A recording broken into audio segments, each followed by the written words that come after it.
Abram na Bíblia de vocês, João capítulo 9. Vamos lá. Jesus cura um cego de nascença. Versículo 1. Ao passar, Jesus viu um cego de nascença. Seus discípulos lhe perguntaram: Mestre, quem pecou, este homem ou seus pais, para que ele nascesse cego? Então Jesus estava passando ali e ele viu um cego ali parado. E aí seus discípulos questionam a Jesus, né? Fala: Mestre, olha esse homem ali cego. Quem que pecou para ele ficar cego? Porque antes eles tinham essa mentalidade, sabe? De que se alguém tivesse alguma deficiência, alguma coisa, alguma doença ali, era porque ele estava sendo amaldiçoado, sabe? Por Deus, por ter feito alguma coisa muito errada, ou era por conta de algum pecado dele, dos pais dele, ou enfim, por causa de alguém ali perto dele, da família dele ali, do sangue dele, que tinha cometido algum pecado e ele tinha levado ali como culpa esse pecado. Na cabeça de muitas pessoas ali era desse jeito que funcionava. E aí Jesus responde para eles, versículo 3. Nem ele, nem seus pais pecaram, mas isto aconteceu para que a obra de Deus se manifestasse na vida dele. Enquanto é dia, precisamos realizar a obra daquele que me enviou. A noite se aproxima, quando ninguém pode trabalhar. Enquanto estou no mundo, sou a luz do mundo. Glória a Deus! Jesus mais uma vez falando sobre algo que a gente leu durante esses dias todos, sobre ele ser a luz do mundo. E quando Jesus diz ali que ele fala, né, que ninguém pecou, e que ele precisava, que aquilo tinha acontecido com aquele homem para que o nome de Deus fosse glorificado através daquela história. E aí ele vai e diz que ele precisava curar aquele homem enquanto é dia, ele precisava fazer aquilo enquanto era dia. E quando Jesus fala que precisava curar o cego, ele não está dizendo ali que ele só precisa curar aquele cego, sabe? Eu preciso fazer essa cura aqui, pronto. Ele está dizendo que ele precisava curar o cego porque através daquela cura, através daquele acontecimento, ele ia curar, ele ia trazer visão para muitas outras pessoas, sabe? Ia acontecer algo inexplicável ali, Deus queria usar aquele homem através da história daquele homem. E aí, uma coisa legal disso aqui é que Jesus mais vezes confirmando: eu sou a luz do mundo. Então, muito bonito isso. E mais uma vez, um legal aqui, lembra que a gente falou sobre isso lá na história dos 5 pães e 2 peixinhos, que Deus usa quem ele quer, a hora que ele quer, para fazer coisas extraordinárias? Mais uma vez aqui, Jesus ele escolhe uma pessoa, ele usou da vida de uma pessoa, sabe, daquele cego ali, para que o nome dele fosse glorificado. Então, mais uma vez, Deus mostra de que ele usa quem ele quer, a hora que ele quer, para fazer coisas sobrenaturais e para nos usar a nossa história, sabe? Para aquele cego, com certeza, a cegueira dele era uma história de derrota. Era uma coisa, e sem contar que a gente vai ver depois, que ele ficava mendigando ainda. Então ele era um cego, pobrezinho ali, entendeu? Tipo, pra ele a história dele era uma história de derrota. Mas Deus queria usar dessa história de derrota para algo sobrenatural. Muito bonito isso, glória a Deus. E aí Jesus mostra mais uma vez, né, que ele é a luz do mundo. E foi o que a gente falou, de que Jesus ele queria usar, ele usou, na verdade, né, a história daquele homem, a vida dele de derrota, para transformar a vida de milhares de pessoas, para trazer a visão não só para aquele homem, mas para milhares de pessoas.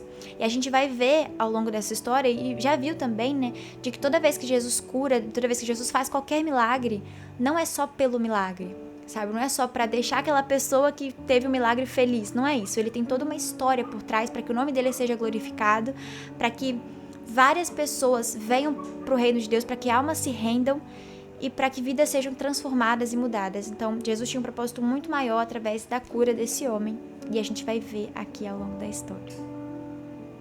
Versículo 6. Tendo dito isso, cuspiu no chão, Jesus cuspiu no chão, misturou terra com saliva e aplicou-a aos olhos do homem.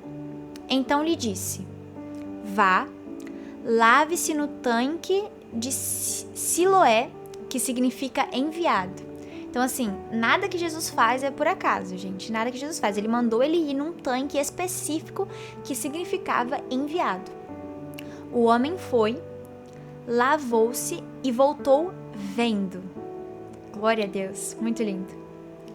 Seus vizinhos e os que anteriormente o tinham visto mendigando perguntaram: não é este o homem que costumava ficar sentado mendigando? Alguns afirmavam que era ele. Outros diziam: não, apenas se parece com ele. Mas ele próprio insistia: sou eu mesmo. Então, como foram abertos seus olhos? Interrogaram-no eles. Ele respondeu: o homem chamado Jesus misturou terra com saliva, colocou-a nos meus olhos e me disse que fosse lavar-me em Siloé. Fui lavar-me e agora eu vejo. Eles lhe perguntaram: onde está este homem? E ele respondeu: não sei. Que lindo. Jesus simplesmente, e é muito louco aqui a diferença dessa história para a história do cego Bartimeu. Lembrando que esse cego não é o cego Bartimeu. Essa história para o cego Bartimeu é que o cego Bartimeu ele clama, né? Filho de Davi, tem misericórdia de mim, e pede para que seja curado. Agora, gente, aqui esse homem não pediu por nada, sabe? Ele tava lá, eu imagino Jesus passando, olhando e falando: é ele. É através dele que eu vou fazer grandes coisas aqui. E aí ele chegou para aquele homem, simplesmente cuspiu no chão, juntou ali é o que? Barro? Terra ali, né? Juntou com terra, passou nos olhos do homem, falou: ó, vá, lava naquele tanque ali que você vai ser curado. O homem foi. O homem poderia também ter falado, né? Que isso, que horrível, e seguir a vida dele, e achando que Jesus era um maluco, mas ele ouviu a voz daquele homem ali, creu, foi lá, lavou o rosto e voltou enxergando. E é muito louco, né? E estranho quando a gente lê que alguém, Jesus, cuspiu no chão, misturou com terra e aí passou no rosto de alguém. E o que eu entendo com essa história é que Jesus ali, ele estava querendo, a gente percebe desde o começo que ele queria que essa história fosse conhecida, sabe? Porque ele não pede pro homem guardar segredo, como ele já fez, já falou: não fala pra ninguém que foi eu, não sei o que, ele não pede nada. Ele faz de uma forma como se fosse pra ser contado, sabe? E aí, ele chega e faz esse milagre de uma forma que vai atrair as pessoas, vai atrair a fala das pessoas, entende? Era pra ser algo ali pra chocar as pessoas. Então eu entendo que o fato dele ter cuspido no chão, pegado saliva e misturado com barro, era pra ter esse choque nas pessoas, pra trazer mais, pra que mais pessoas voltassem os olhos a isso, a essa ocasião, sabe? E aí, enfim, isso é muito louco, Léo. Imagina um homem, tipo, as pessoas provavelmente ficaram muito chocadas. Agora imagina pra ele. Ele desde de criança, desde novo, desde nascença, não é? É cego de nascença. Imagina desde nascença ele sem enxergar. E aí, de repente, aparece um homem e traz a visão de novo pra ele. E muda a história de vida dele por completo. Tipo, antigamente as pessoas cuspiam nas pessoas cegas, doentes, e Jesus curou o cego com a saliva. Olha que bonito! Então, olha uma coisa aqui também. As pessoas que viam ali ele, os vizinhos dele, as pessoas que viam ele, provavelmente ajudavam ali com esmola, ele, sabe? Porque ele pedia esmola ali, ele mendigava. Essas pessoas nem conheciam ele. Nem sabiam quem ele era, elas não conseguiam identificar se era ele ou se não era. Então, tipo assim, elas passavam do lado dele todos os dias, eram vizinhos dele ali, viam ele todos os dias e nem ligavam pra ele, nem sabiam quem ele era, porque nem fez diferença, tipo, elas não conseguiam conhecer se era ele ou se não era, sabe? Era como se fosse alguém ali estranho pra eles. Então as pessoas não notavam aquele homem, não ligavam pra aquele homem só pelo fato dele ser cego. Mas aí Jesus chega e usa daquele homem desconhecido, daquele homem pobre, daquele homem cego que não tinha nada ali pra oferecer às pessoas. Jesus chega e transforma a vida do homem e usa dele pra algo sobrenatural. Muito lindo, glória a Deus. Provavelmente já não tinha mais esperança, mas Jesus chegou na hora certa e mudou a vida dele. Glória a Deus, Léo, isso é muito lindo. Jesus é sobrenatural. E enfim, só que obviamente não ia ficar por aí, né, gente? A gente sabe, a gente conhece a história, a gente tá acompanhando essa história de que os milagres de Jesus geraram muitas coisas aí. E se antes que ele não pedia para as pessoas guardar em off, já tava gerando aquilo tudo, imagina agora, né? Que ele fez toda essa coisa aí, diferentona. Aí, o que acontece? O homem fala pro povo lá que não sabia quem era, sabia que era Jesus, mas não sabia onde ele estava. Aí eles pegam esse homem e falam, então vamos te levar para os fariseus. Levam eles lá para os fariseus para investigar o que estava acontecendo. Aí, ó, versículo 13 agora. Levaram aos fariseus o homem que fora cego. Era sábado. Pense, gente. Pense no negócio que não tá legal. Jesus cura de uma forma totalmente diferente, que as pessoas estavam esperando para chocar as pessoas mesmo. Cura um homem que era cego, né? E ali que ninguém ligava para ele, em um sábado. Realmente era para chamar a atenção do povo ali, realmente era para chocar as pessoas, porque coisas maiores estavam para vir. Aí, ele cura no sábado, né? O dia em que Jesus havia misturado terra com saliva e aberto os olhos daquele homem. Versículo 15. Então, os fariseus também lhe perguntaram como ele recuperara a vista. O homem respondeu. Aí o homem vai responder para os fariseus lá. Perdão os cachorros, gente. Ele colocou uma mistura de terra e saliva em meus olhos. Eu me lavei e agora vejo. Foi simples assim que ele explicou para o homem, porque foi simples mesmo que aconteceu. Alguns dos fariseus disseram, esse homem não é de Deus, pois não guarda o sábado. Mas outros perguntavam, como pode um pecador fazer tais sinais milagrosos? Tipo, tinha uns fariseus ali que estavam se questionando, falando, não tem como ele ser de Deus, porque ele não tá seguindo a lei, ele não tá guardando o sábado. E outros falavam, é impossível alguém fazer milagres da forma que ele faz, milagres do tamanho que ele faz, e ser um pecador, sabe? Não ser alguém enviado de Deus, é impossível. Aí, eles quiseram saber a opinião de uma outra pessoa, né? E houve divisão entre os fariseus ali. Tornaram, pois, a perguntar ao cego, que diz você a respeito dele? Foram os seus olhos que ele abriu. Então, assim, foi você que foi curado. Fala aí, o que você acha que ele é? Quem você acha que ele é? E aí, o cego, o ex-cego, né? Ele não responde a resposta mais correta. Ele não diz, ele é Jesus, o Filho de Deus. Até porque ele não sabia que ele era Jesus, o Filho de Deus ainda. Mas ele responde uma resposta muito boa, muito linda, que vai gerar muitos questionamentos e confusão na cabeça dos fariseus ali. Ele responde, ele é um profeta. Então ele estava dizendo, eu não sei direito quem ele é, mas eu sei que ele vem de Deus. Eu sei que Deus usa ele. Eu sei que ele está com Deus. Então eu acho que ele é um profeta. E aí, os judeus, eles não acreditaram que ele fora cego. Então aí, tipo assim, quando o homem fala algo que fere os judeus, sabe, que vai contra o que eles acreditam, eles começam a duvidar do homem, Os judeus não acreditaram que ele fora cego e havia sido curado enquanto não mandaram buscar os seus pais. Então eles mandaram buscar os pais dele para confirmar se ele era mesmo cego. Então perguntaram, é este o seu filho, o qual vocês dizem que nasceu cego? Como ele pode ver agora? Responderam os pais, sabemos que ele é nosso filho e que nasceu cego, mas não sabemos como ele pode ver agora ou quem lhe abriu os olhos. Perguntem a ele, idade ele tem, falará por si mesmo.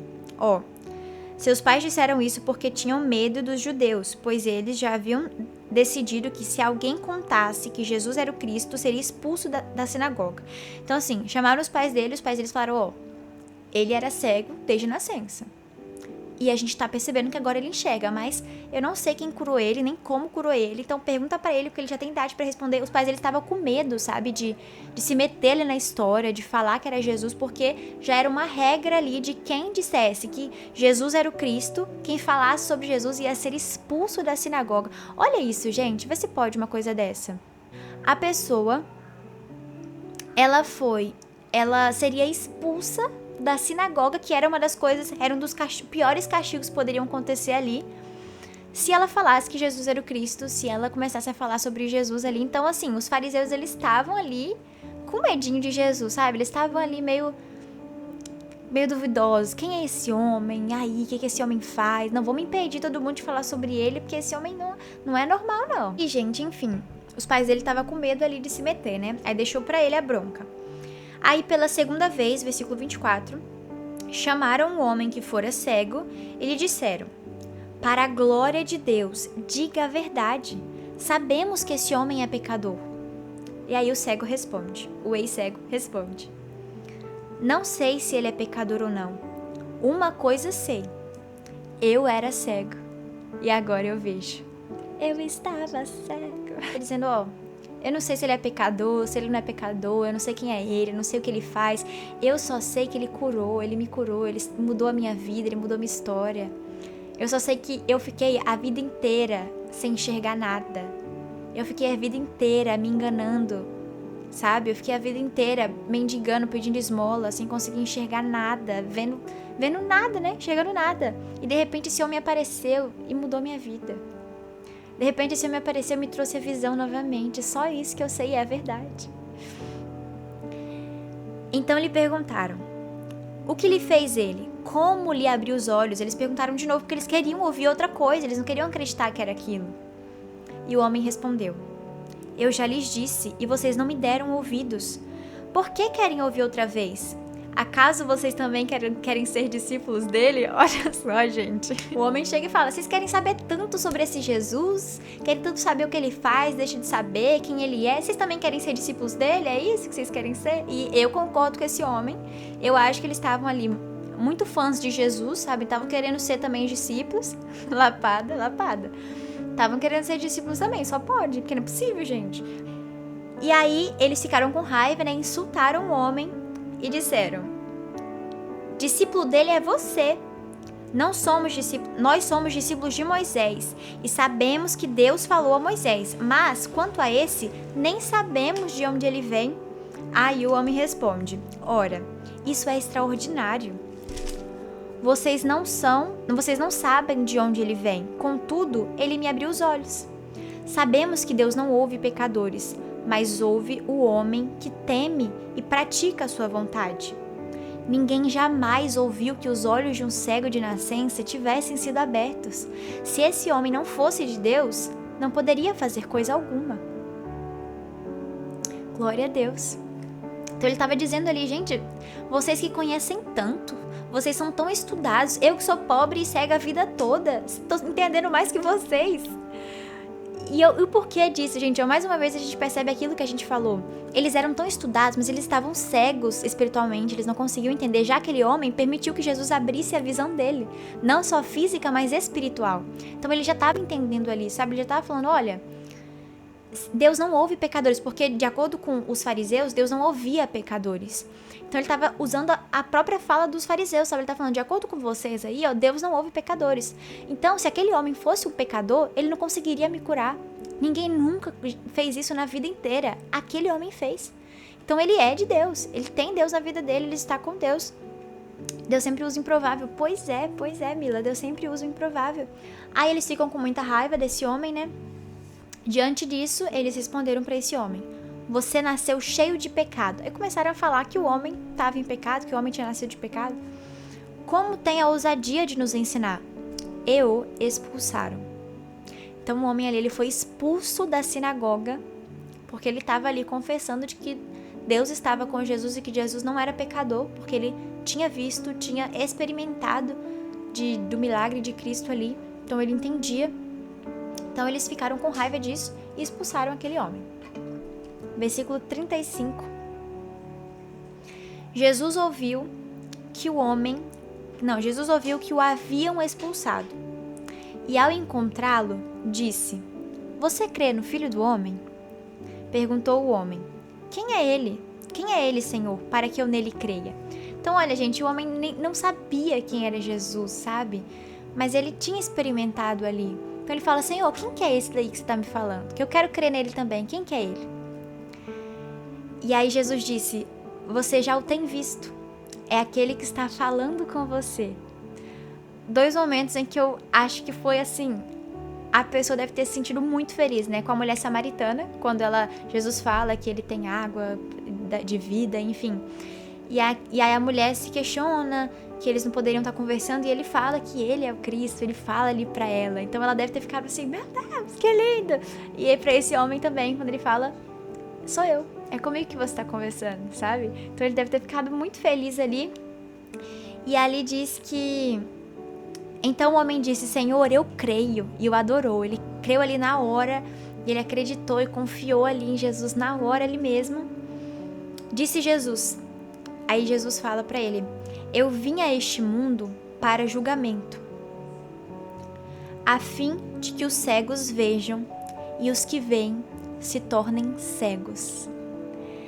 É a mesma coisa que a gente lê, né, na passagem de Deus usa as coisas loucas para confundir as sábias. Então, assim, ele veio para que quem estava na escuridão e quisesse aceitar a luz pudesse enxergar novamente. Mas aqueles que achavam que estavam na luz se tornassem cegos. Isso é muito bonito. Quando Jesus fala isso, é muito lindo. E aí, olha só, alguns fariseus que estavam com ele ouviram e entenderam ali que era né, uma coisinha para eles ali que Jesus tinha falado. Ouviram-no dizer isso e perguntaram: acaso nós também somos cegos? Então eles estavam querendo saber ali, né? Nós também somos pessoas certas, no caso ali, porque Jesus estava falando que os cegos ele fazia ver, e os que veem eles transformava, era cego, né? E aí Jesus respondeu para eles: se vocês fossem cegos, não seriam culpados de pecado, mas agora que dizem que podem ver, a culpa de vocês permanece. Ele estava dizendo ali, né? Se vocês reconhecessem o pecado de vocês, reconhecessem que vocês estão no erro, que vocês estão errados, então vocês veriam novamente, sabe? Vocês não seriam mais cegos, vocês enxergariam novamente, assim como esse homem, que eu trouxe visão para ele novamente.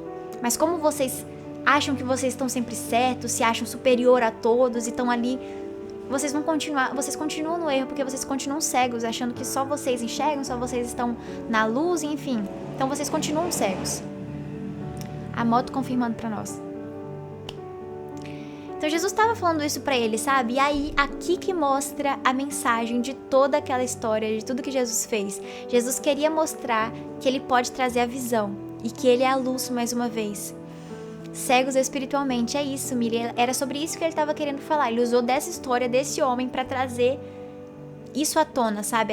Essa coisa de ser cego espiritualmente, de achar que enxerga só porque enxerga aqui, mas por dentro, espiritualmente, sabe? Você tá tão na escuridão, tão cego. Eu anotei uma coisinha aqui, antes das anotações, que a gente sempre fala no final, eu anotei uma coisinha que é: Jesus não veio só para operar milagres. Ele veio para sarar as almas, sabe? Porque a gente lê e é lindo ler os milagres que Jesus fez. Mas a gente consegue perceber isso através dos outros capítulos e através desse também, de que o intuito de Jesus não era só curar. Não era só, eu vou curar aquele homem ali porque ele tá muito tristinho, né? Quero deixar ele feliz, quero fazer um bem pra ele. Não era esse o intuito de curar alguém aleatório ali só por curar, só por mostrar que ele sabe fazer milagre. Era algo muito maior. Sempre teve uma história, sempre tem, né, uma história por trás. Jesus sempre quer usar de um milagre, de uma cura, de alguma coisa, para algo muito maior. O foco principal foi libertar do pecado e salvar sua alma. Então, Léo, foi isso que eu anotei, ó. Sempre que ele opera um milagre, ele vem com uma mensagem por trás. Mas tem gente que está perto de Jesus só pelo que ele pode dar. Mas o interesse de Jesus é com a nossa alma, com a nossa vida eterna e que o nome dele seja glorificado. Ele pode sim fazer milagres. Milagres surreais, milagres onde para muitas pessoas é impossível de acontecer, como provavelmente para esse homem, para a família dele, para as pessoas em volta dele, era impossível que ele voltasse a enxergar novamente. Voltasse não, né? Que ele enxergasse novamente, porque ele era cego desde quando ele nasceu. Então, era impossível. Mas para Jesus não era impossível, Jesus fez o milagre. Mas a gente precisa tirar isso da cabeça de que Jesus ele precisa fazer milagres em nossa vida. Não é para isso que Jesus veio, sabe? Ele não veio para fazer milagres. Ele veio para que o nome dele fosse glorificado. E ele veio para que o nome de Deus fosse glorificado através dele. E ele veio para algo muito maior, ele veio para nos dar vida eterna. E vida eterna é algo muito maior do que qualquer milagre que Jesus pode fazer na sua e na minha vida, sabe? Muitos de nós precisamos de milagres. Em muitas partes da nossa vida. Mas maior do que qualquer milagre que Jesus pode fazer é o milagre da vida, é a vida eterna. Temos a vida eterna. Foi para isso que ele veio, para nos dar a vida eterna, para transformar a nossa alma, sabe? Para nos limpar de todo o pecado. Foi para isso que ele veio. E era isso que ele estava mostrando ali. Eu não quero só chegar e trazer visão física para esse homem, mas eu quero trazer visão para todos vocês, sabe? Para todos vocês têm a oportunidade de enxergar novamente. Todos vocês têm a oportunidade de sair dessa escuridão que vocês estão, porque eu sou a luz do mundo. Então era isso que Jesus estava querendo mostrar ali. E mais uma vez a gente finaliza mais um capítulo, dessa vez o capítulo 9, para a glória de Deus. Vamos começar ano que vem, já no capítulo 10, ó glória. Eu vou ler aqui as coisinhas que eu anotei. A primeira coisa que eu anotei é que Jesus faz milagres por meios que não são considerados convencionais. Então eu coloquei que ele faz como quer, a hora que ele quer, do jeito que ele quer, e nos surpreende com isso. Isso é muito bonito. Então que a gente venha confiar mais em Deus. Pessoas ali que nunca tiveram experiência com Deus ali em volta daquele homem, talvez pudessem ter julgado, sabe, a forma como Jesus curou ele. Pessoas que não têm experiência com Deus podem julgar a forma como Jesus fez o milagre na sua vida. Podem questionar a origem do nosso milagre, sabe? Porque elas não têm experiência com Deus, elas não conhecem, então elas vão questionar. Só que o que a gente precisa entender é que quando a gente for questionado a respeito disso, quando formos questionados sobre como Jesus realizou isso na sua vida, como foi possível, por que ele fez isso, por que ele fez isso de uma forma nada convencional, sabe? Por que ele fez isso com você e tudo mais? A gente não tem que se sentir envergonhado, ou enfim, porque só você sabe, só eu sei, só cada um sabe aonde a gente estava, aonde Jesus nos colocou, só a gente sabe como que ele fez para que esse milagre acontecesse. Então, eita glória, que a gente não venha se deixar levar pelos questionamentos e que a gente só venha confiar em Deus. Foi o que eu falei, né? Porque se o homem tivesse parado ali e pensado, que homem doido, cuspiu no chão, passou no meu olho, nada veio isso aí, e tivesse limpado o olho ali e seguido o caminho dele, sabe? Não tivesse feito o que Jesus pediu, ele estaria cego. Mas o homem simplesmente ouviu a voz de Jesus ali, fez o que Jesus pediu para ele fazer, foi lá, lavou o rosto no tanque que Jesus pediu para ele lavar, e voltou, e a visão dele voltou novamente. Então que a gente venha confiar mais em Deus, mesmo que pareça loucura demais. A outra coisa que eu anotei é que religiosidade, preconceito, religiosidade e preconceito disfarçado de conhecimento não impressionam a Deus. Os fariseus, eles eram religiosos demais e preconceituosos demais. A gente viu isso quando eles disseram que Jesus não poderia ter nascido da cidade que Jesus nasceu, porque de lá não vinha profeta e não sei o quê. E a gente vê isso também com várias coisas, né? Quando ele questiona Jesus de ter curado um cego, enfim. Vários momentos a gente percebe esse preconceito deles e essa religiosidade deles falando muito mais alto do que qualquer humanidade. E aí, isso tudo disfarçado de conhecimento. Eles disfarçam isso de que eles sabem mais e de que eles são mais poderosos, superiores a qualquer pessoa ali, né? Mas isso é mostrado nos versículos de que isso não impressiona a Deus. Jesus falou ali, né? Porque os que cegos, Jesus iria fazer que cegos vejam e que os que veem se tornem cegos. Então, assim, não importava o conhecimento que eles achavam que tinha, não importava o quanto eles se achavam, o quanto eles se achavam superiores. Para Jesus, eles eram apenas cegos ali, que estavam com a visão tampada e não queriam enxergar por opção deles. Isso impressiona a Deus. E, enfim, é isso. Só essas foram as coisas que eu tinha para falar. Que toda honra e toda glória seja dada somente a Deus. Que a gente venha enxergar isso. Cargos não levará ninguém ao céu. É isso, Armando. Pois é.